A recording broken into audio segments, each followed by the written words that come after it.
Well, going over to India now, the Cockroach Janata Party or CJP, which led the agitation against exam paper leaks, is threatening to resume their protest after a Supreme Court interim order allowed authorities to continue investigating cases registered during the nationwide student protest.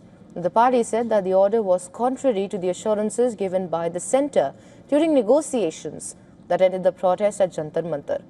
The interim order came during hearing a batch of petitions against the alleged use of excessive force against protesting students.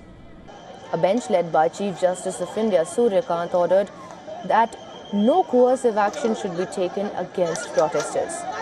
It ordered the release of eligible detained students, asked authorities to preserve CCTV footage and other electronic evidence, and called for a fair investigation into the injuries suffered by both protesters and police personnel.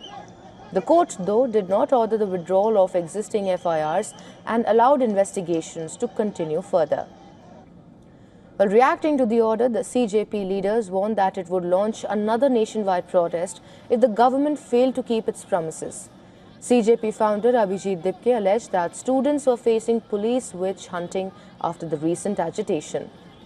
Spokesperson Saurav Das said the Supreme Court's order stands in direct contradiction to the assurance and guarantee extended by the Government of India, which led Cockroach Janata Party to calling off its nationwide protest. Well, Das said it was troubling that the government's lawyers did not oppose the order despite being aware of the assurances given to the CJP and protesters. हम चाहते हैं कि आगे भी चल के अगर कोई भी डिसीजंस होते हैं छात्रों के हित में अगर आप लेते हो और अगर आपने उसको प्रॉमिस किया है तो वो आप रखिए।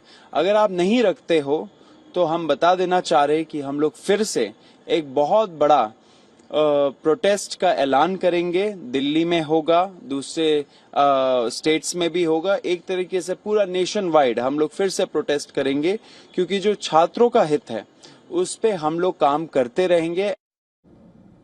Well, after the Supreme Court order, Maharashtra government has started the process to withdraw cases against students. In West Bengal, the government said it would not take coercive action against students, but cited the Supreme Court order to clarify that this shall not extend to person having criminal records. Well, on Monday, Assam and Bihar had announced withdrawal of FIRs connected with the protests.